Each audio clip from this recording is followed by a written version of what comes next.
नमस्कार दोस्तों। आप देख रहे हैं बुक सार, जहां हर किताब का सार मिलता है, वो भी एक रोचक सफर के साथ। आज हम बात करेंगे the Japanese secret to a long and happy life किताब की, जिसका एक लोकप्रिय संस्करण इकिगाई है। इसमें उस जापानी रहस्य के बारे में बताया गया है जिसने लाखों लोगों की जिंदगी को लंबा और खुशहाल बना दिया है। तो वीडियो को पूरा जरूर देखिए, क्योंकि इसका हर भाग आपके जीवन को बदलने वाला है। और अगर आप ऐसे ही ज्ञान से भरी कहानियां और किताबों का सार चाहते हैं तो चैनल को जरूर सब्सक्राइब करें। आइए अब इस अद्भुत यात्रा पर निकलते हैं, एक लंबी, सुखद और अर्थपूर्ण जिंदगी की खोज में, वो भी कहानियों के माध्यम से। भाग 1, जापानी दर्शन की शुरुआत। इकिगाई क्या है? जापान के ओकिनावा द्वीप में एक गांव है ओगिमी।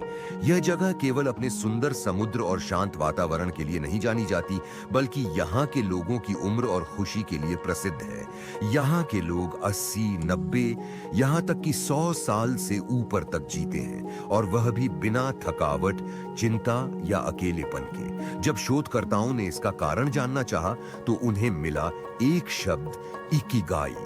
इकिगाई का अर्थ होता है वह वजह जिसकी वजह से आप सुबह उठते हैं। यह जीवन का वह उद्देश्य है जो आपको जीवंत महसूस कराता है। यह कोई बड़ा लक्ष्य नहीं होता, जैसे कोई करोड़ों की कंपनी बनाना या विश्व भ्रमण करना, बल्कि यह आपकी रोज की छोटी छोटी खुशियां होती हैं, जैसे बागवानी करना, बच्चों को कहानी सुनाना, सुबह की सैर या अपने पड़ोसी से बात करना। छोटी कहानी, चाय बेचने वाला मास्टर योशिदा। ओकिनावा में एक बूढ़ा व्यक्ति था, मास्टर योशिदा। उसकी उम्र थी 97 साल। वह हर सुबह अपनी छोटी सी चाय की दुकान पर जाता, एक साइकिल पर सवार होकर। लोग उससे पूछते, योशिदा सान, आपकी उम्र में तो आराम करना चाहिए, यह मेहनत क्यों? वह मुस्कुराता और कहता, जब तक लोग मेरी चाय पीकर मुस्कुराते हैं, मैं जीता रहूंगा। यही था उसका इकिगाई। योशिदा सान की बात हमें यह सिखाती है कि जिंदगी की लंबाई से ज्यादा मायने रखती है जिंदगी में उद्देश्य की मौजूदगी। भाग 2, दीर्घायु का रहस्य। काम, लेकिन तनाव नहीं। जापानी संस्कृति में मेहनत की बड़ी इज्जत है, लेकिन हैरानी की बात यह है कि ओगिमी गांव के लोग बहुत ज्यादा काम तो करते हैं, पर कभी थके या परेशान नहीं दिखते। इन लोगों की खासियत है, वे धीरे लेकिन लगातार काम करते हैं। वे काम के बीच में छोटा सा ब्रेक लेते हैं, चाय का प्याला, पड़ोसी से बातचीत या फूलों को पानी देना। इसका नाम है इचिगो, मतलब हर पल को वैसे जियो जैसे वह पल दोबारा ना आए। कहानी फूलों की बगिया वाली दादी। एक दादी थी हिरोमी। उनकी उम्र थी 95 साल। हर दिन वह अपनी बगिया में जाती, धीरे धीरे फूलों को पानी देती। कोई उनसे कहता, दादी ये तो थकाने वाला है, तो वह जवाब देती, जब गुलाब मुस्कुराता है मैं थकती नहीं। यह जापानी तरीका है तनाव को दूर करने का। काम से मत भागो, लेकिन काम को ऐसे करो कि वह थका न दे। भाग 3, दोस्ती और समुदाय। अकेले नहीं, साथ में जियो। लंबी उम्र का एक और रहस्य है मोआई। मोआई एक जापानी शब्द है, मतलब एक छोटा समूह दोस्ती का जो जीवन भर साथ निभाता है। ओगिमी में जब कोई बच्चा पैदा होता है तो उसके माता पिता उसके लिए एक मोआई बना देते हैं। वो समूह उस बच्चे के साथ बड़ा होता है, स्कूल, कॉलेज, नौकरी सब में साथ रहता है। यह मोआई केवल बातचीत नहीं करता, वो साथ में खाना बनाते हैं, एक दूसरे के घर जाते हैं, जरूरत पर मदद करते हैं। कहानी मोआई का वादा। 5 महिलाएं थीं, नाओमी, यूरी, तोमो, माए और सुगी। बचपन में वे एक साथ स्कूल जाती थीं। एक दिन उन्होंने एक वादा किया, हम हर महीने की पहली तारीख को मिलेंगे, चाहे कुछ भी हो। 70 साल तक वे बिना नागा मिलती रहीं। उनकी दोस्ती उनकी औषधि बन गई। हमारा समाज भी अगर ऐसा हो जाए जहां बातचीत हो, साथ खाना हो, मदद हो, तो अकेलापन, तनाव, डिप्रेशन सब गायब हो सकता है। भाग 4, संतुलित आहार। पेट भरो लेकिन पूरा नहीं। ओकिनावा के लोग खाते हैं लेकिन कभी पेट भरकर नहीं खाते। उनके भोजन का नियम है हरा हाचीबू, जिसका अर्थ है पेट केवल 80% तक भरो। इसका मतलब यह नहीं कि भूखा रहो, बल्कि समझदारी से खाओ। वह लोग ताजे फल, सब्जियां, समुद्री पौधे, टोफू और कम मात्रा में चावल खाते हैं। प्रोसेस चीजें, ऐसी चीनी, तेल, सब सीमित मात्रा में। उनके खाने में रंग होते हैं, लाल टमाटर, हरे पत्ते, पीली मिर्च, सफेद मूली। उनका भोजन एक उत्सव की तरह होता है, लेकिन बिना ज्यादा तामझाम के। कहानी टोफू बेचने वाली चाची सेको नाम की एक महिला थी, जिसकी उम्र थी 96 साल। हर सुबह वो ताजा टोफू बनाकर बेचती थी। खुद भी वही खाती थी, टोफू, चावल और समुद्री सब्जियां। एक बार एक सैलानी ने पूछा, क्या आप कभी बर्गर, पिज्जा नहीं खाती? वो हंसते हुए बोली, अगर मैं खाती तो तुमसे बात कर रही होती। इस मजाक में भी सच था। सही खाना ही लंबी जिंदगी की पहली सीढ़ी है। भाग 5, रोज की आदतें जो उम्र बढ़ाएं। ओकिनावा के लोग एक जैसे काम हर रोज करते हैं। वे एक समय पर वे छोटे छोटे कामों को ध्यान से करते हैं, जैसे चाय बनाना, कपड़े सुखाना, जूते पॉलिश करना। ये आदतें उनके जीवन में लय लाती हैं, एक शांति, एक अनुशासन। कहानी घड़ी वाला काजुओ। काजुओ नाम का एक 8 बजे अपनी घड़ी की दुकान खोलता। हर घड़ी को प्यार से साफ करता, सही करता और फिर करीने से सजाता। 55 सालों तक यही दिनचर्या चली। किसी ने पूछा, क्या आप कभी ऊबते नहीं? उसने मुस्कुराकर जवाब दिया, घड़ी एक जैसा चलती है, लेकिन हर सेकंड नया होता है। हमारे जीवन में भी अगर आदतों की लय हो तो मन और शरीर दोनों सधा रहता है। भाग 6, ध्यान और एकाग्रता। एक समय में एक काम। ओगिमी के लोग एक समय में एक ही काम करते हैं और उसी पर ध्यान केंद्रित करते हैं, चाहे वह खाना बनाना हो, बागवानी हो, कढ़ाई हो या कोई और काम। उनके लिए वह काम ध्यान बन जाता है। इस कला को जापान में कहते हैं झा, मतलब कार्य में पूरी तरह समर्पण। यह ध्यान की अवस्था है जब आप काम में खो जाते हैं और मन पूरी तरह शांत हो जाता है। कहानी लकड़ी तराशने वाला बुजुर्ग। एक बुजुर्ग व्यक्ति लकड़ी से मूर्तियां बनाता था। पूरे गांव में उसकी मूर्तियों की पूजा होती थी। एक बार एक बच्चा उसके पास आया और पूछा, दादाजी आप इतनी सुंदर मूर्ति कैसे बनाते हो? बुजुर्ग बोले, मैं तो केवल लकड़ी को देखता हूँ, मूर्ति तो उसमें पहले से छिपी होती है। यह एकाग्रता की ताकत है। जब मन शांत होता है तो कला खुद उभरती है। भाग 7, प्रकृति से जुड़ाव। शहर नहीं, पेड़ पौधे। ओगिमी के लोग हर दिन पेड़ पौधों के साथ समय बिताते हैं। उनके घरों में बगिया है, गमले हैं और आसपास हरियाली है। वे बारिश का स्वागत करते हैं, धूप में बैठते हैं और पक्षियों की चहचहाहट सुनते हैं। कहानी बारिश में भीगती बच्ची और दादी। एक बार एक बच्ची बारिश में खेलने निकल गई। उसकी दादी बोली, भीग जाओ लेकिन ध्यान से दौड़ना। लड़की हंसी और बोली, आप डरती नहीं? दादी बोली, बारिश डराने नहीं, गुदगुदाने आती है। प्रकृति से जुड़ाव हमारे भीतर की घुटन को खोलता है, जैसे खिड़की से आती ताजी हवा। भाग 8, उद्देश्य की तलाश। जिंदगी केवल जीने के लिए नहीं। ओकिनावा के लोग केवल लंबी जिंदगी नहीं चाहते, वे चाहते हैं अर्थपूर्ण जिंदगी। हर किसी का इकिगाई अलग होता है। कोई बागवानी में पाता है, कोई संगीत में, कोई दूसरों की सेवा में। उद्देश्य कोई बड़ा नाम या काम नहीं होता, वह कुछ ऐसा होता है जिसे करने से आपको खुशी मिले और किसी और को लाभ। कहानी संगीत सिखाने वाली नानी। एक नानी थी केको। उन्होंने बचपन में पियानो सीखा था, लेकिन कभी मंच पर नहीं गई। 70 की उम्र में उन्होंने बच्चों को सिखाना शुरू किया। हर शाम 4 बच्चे उनके पास आते और संगीत उनके जीवन का रंग बन गया। उनका इकिगाई था किसी और के जीवन में संगीत भरना। भाग 9, वृद्धावस्था में भी सक्रिय जीवन। ओगिमी के लोग यह नहीं मानते कि बुढ़ापा आराम में का समय है।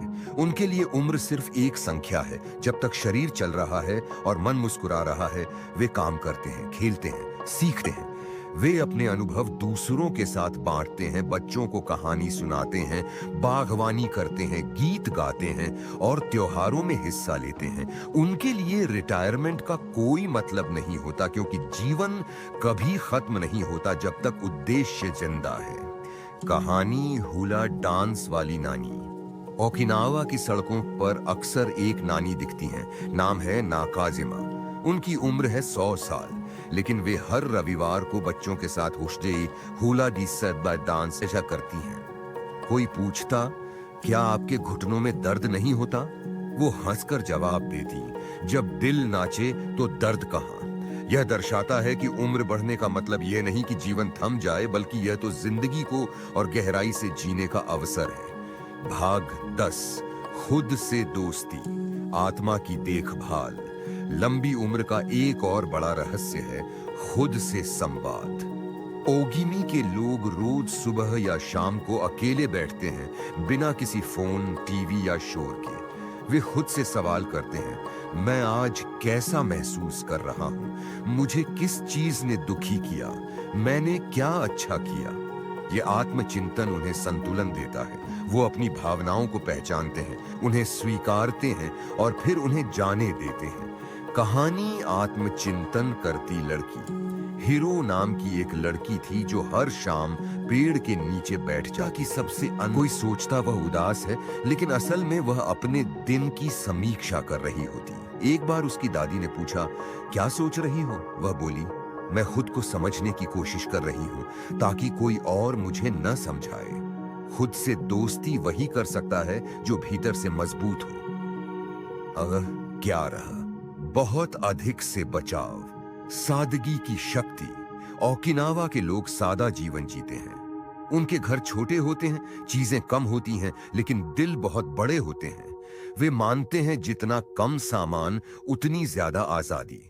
उनका सिद्धांत है, अगर कुछ उपयोग में नहीं आ रहा तो उसे किसी और को दे दो। हर वस्तु का आदर करो, लेकिन उस पर निर्भर मत हो जाओ। कहानी खाली अलमारी वाली बुआ। एक बुआ थी जिनके पास केवल 3 साड़ियां थीं, एक पहनने की, एक धोने की और एक त्योहार के लिए। जब उनकी भतीजी ने कहा, इतना कम क्यों? उन्होंने कहा, जब मन खाली होता है तो जीवन भर जाता है। अलमारी भी कुछ वैसी ही होनी चाहिए। कम में जीने का आनंद वही जानता है जिसने बहुत में खो जाने का दर्द देखा हो। भाग 12, समय का सम्मान। घड़ी नहीं, लय। जापानी लोग समय को बहुत मान देते हैं, लेकिन वे घड़ी के गुलाम नहीं बनते। उनके लिए समय बहाव की तरह है, जिसे अगर ठीक से जिया जाए तो वह थकाता नहीं। वे हर काम समय पर करते हैं, लेकिन जल्दी में नहीं। जैसे कोई संगीत बजा रहा हो, हर कहानी समय की रेखा। एक वृद्ध दंपति थे जो हर शाम एक साथ चाय पीते थे। एक दिन किसी ने पूछा, क्या आप कभी देर नहीं करते? पति ने जवाब दिया, अगर सूरज रोज समय पर ढलता है तो हम क्यों नहीं? समय के साथ चलना, भागना नहीं, यही जापानी सोच है। भाग 13, कृतज्ञता का अभ्यास। शुक्रिया कहना भी एक साधना है। ओगिमी के लोग हर छोटी चीज के लिए धन्यवाद कहते हैं। भोजन से पहले, खाने के बाद और हर दिन सुबह प्रकृति और शरीर को धन्यवाद। यह आदत उन्हें सकारात्मक बनाए रखती है। वो शिकायत नहीं करते, क्योंकि उनका ध्यान उन चीजों पर होता है जो उनके पास है। कहानी धूप की किरण वाली महिला। एक महिला थी, मिको। हर सुबह उठते ही वह सूरज की तरफ हाथ जोड़कर कहती, धन्यवाद। किसी ने पूछा, हर दिन ऐसा क्यों? वो बोली, सिर्फ इसलिए कि मैंने आज फिर आंखें खोली हैं। जब हम कृतज्ञ होते हैं तो दुख छोटा हो जाता है और जीवन विशाल। भाग 14, जीवन की स्वीकार्यता। जो है वह ठीक है। ओगिमी के लोग संघर्ष से भागते नहीं, लेकिन उसका विरोध भी नहीं करते। वो कहते हैं, जो आता है वह आएगा, जो जाता है वह जाएगा। मेरा काम है उसे स्वीकार करना। यह वाबी साबी दर्शन है जिसमें अपूर्णता को सुंदर माना जाता है। टूटा कप, झुर्रियों भरा चेहरा, अधूरी दीवार, सब कुछ एक सौंदर्य है। कहानी दरार वाला घड़ा। एक बुढ़िया थी जिसके पास 2 घड़े थे, एक सही और एक दरार वाला। हर दिन वह दोनों में पानी भरती, लेकिन दरार वाले घड़े से आधा पानी रास्ते में गिर जाता। घड़ा शर्मिंदा हुआ और बोला, माफ करना, मैं अधूरा हूं। बुढ़िया मुस्कुराई, तूने जिस रास्ते पर पानी गिराया वहां फूल उग आए। अधूरापन भी जीवन की पूर्णता का हिस्सा होता है। भाग 15, संबंधों की सादगी। दिखावे से दूर, दिल से पास। ओगिमी के लोगों के रिश्ते सरल होते हैं। वे एक दूसरे से उम्मीदें कम रखते हैं, पर साथ बहुत निभाते हैं। वे अधिक बोलते नहीं, लेकिन जब बोलते हैं तो शब्दों में सच्चाई होती है। उनके रिश्तों में सोशल मीडिया जैसा प्रदर्शन नहीं होता, बल्कि चाय की प्याली के साथ बैठकर जिंदगी बांटी जाती है। कहानी खामोश पड़ोसी। 2 पड़ोसी थे, इचिरो और ताकाशी। हर सुबह एक दूसरे को बस सिर झुकाकर नमस्ते करते। एक दिन ताकाशी बीमार पड़ गया। इचिरो चुपचाप सब्जियां लेकर उसके घर गया, बिना एक शब्द कहे। ताकाशी ने कहा, तुमने कुछ कहा नहीं। इचिरो ने मुस्कुराकर जवाब दिया, जरूरत क्या थी? कभी कभी मौन भी बहुत कुछ कह देता है। यही जापानी संबंधों की गहराई है। भाग 16, सेवा में सुख। देना ही असली लेना है। ओगिमी में सेवा का भाव स्वाभाविक होता है। अगर कोई बूढ़ा व्यक्ति सड़क पार नहीं कर पा रहा हो तो बिना मांगे कोई मदद करने पहुंच जाता है। अगर किसी के खेत में काम ज्यादा हो तो पड़ोसी खुद आकर हाथ बंटाते हैं। सेवा को यहाँ एक धर्म नहीं, बल्कि जीवन का स्वाभाविक हिस्सा माना जाता है। कहानी पंखा झलने वाली बच्ची। एक बुजुर्ग महिला मंदिर में बैठी थी, गर्मी से परेशान। एक छोटी बच्ची वहां बैठी थी और वह चुपचाप अपना पंखा उनकी ओर घुमाने लगी। बुजुर्ग ने पूछा, तुम मुझे क्यों हवा कर रही हो? बच्ची ने कहा, क्योंकि मेरी माँ कहती है, इस जरूरत हो उसकी मदद कर दो, चाहे वो कहे या न कहे। यह सेवा का वह रूप है जिसमें दिखावा नहीं, सिर्फ करुणा होती है। भाग 17, मृत्यु का दर्शन। डर नहीं, समझ। ओगिमी के लोग मृत्यु से नहीं डरते। वे मानते हैं कि मृत्यु जीवन का एक प्राकृतिक हिस्सा है, जैसे सूरज का डूबना। वे जीवन में मृत्यु की तैयारी करते हैं, मन से, व्यवहार से और बातचीत से। वे अपने बच्चों को जीवन के साथ साथ मृत्यु के विषय में भी सहजता से समझाते हैं। कहानी अंतिम पत्र। एक वृद्ध व्यक्ति, शोजी, जिनकी उम्र थी 100 साल, हर साल अपनी बेटी को एक पत्र लिखते थे, लेकिन वह पत्र कभी पोस्ट नहीं करते, बस एक बक्से में रखते थे। जब उनकी मृत्यु हुई तो उस बक्से में 10 पत्र मिले। हर पत्र में वही बात थी, अगर मैं न रहूं तो मुस्कुराना मत भूलना। मृत्यु को स्वीकार करना ही जीवन को पूरी तरह जीने की कुंजी है। भाग 18, तकनीक से संतुलन। डिजिटल नहीं, मानवीय कनेक्शन। ओगिमी के लोग मोबाइल और स्क्रीन से कम जुड़ते हैं और इंसानों से ज्यादा। मोबाइल कम इस्तेमाल होता है और आंखों में आंखें डालकर बात ज्यादा। वे मानते हैं कि डिजिटल दुनिया उपयोगी है, लेकिन अगर वह इंसानों को पीछे कर दे तो हानिकारक हो जाती है। कहानी फोन मत देखो वाली दादी। एक बार एक बच्चा अपनी दादी के पास बैठा था, लेकिन मोबाइल पर गेम खेल रहा था। दादी ने चुपचाप अपना चश्मा उतारा और उसके पास आकर बोली, बेटा, जब तुम पैदा हुए थे मैं तुम्हारे चेहरे से नजर नहीं हटाती थी। अब तुम मेरे साथ बैठे हो, लेकिन तुम्हारी नजर कहीं और है। बच्चा चुप हो गया और फिर मोबाइल एक ओर रख दिया। भाग 19, इकिगाई की खोज। कैसे करें? इकिगाई को खोजने के लिए 4 चीजें जरूरी हैं। पहली, आप क्या करना पसंद करते हैं। दूसरी, आप किसमें अच्छे हैं। तीसरी, दुनिया को क्या जरूरत है। चौथी, आपको किस काम के लिए भुगतान मिल सकता है। इन चारों का संगम होता है आपका इकिगाई। लेकिन यह खोज एक दिन में नहीं होती, यह जीवन भर चलती है। कहानी गायब डॉक्टर। एक व्यक्ति डॉक्टर था, लेकिन थका थका और चिड़चिड़ा रहता था। एक दिन सब कुछ छोड़कर गांव चला गया। वहां लोगों की सेवा की, पेड़ लगाए और संगीत सिखाया। उसे पैसे नहीं मिले, लेकिन शांति मिली।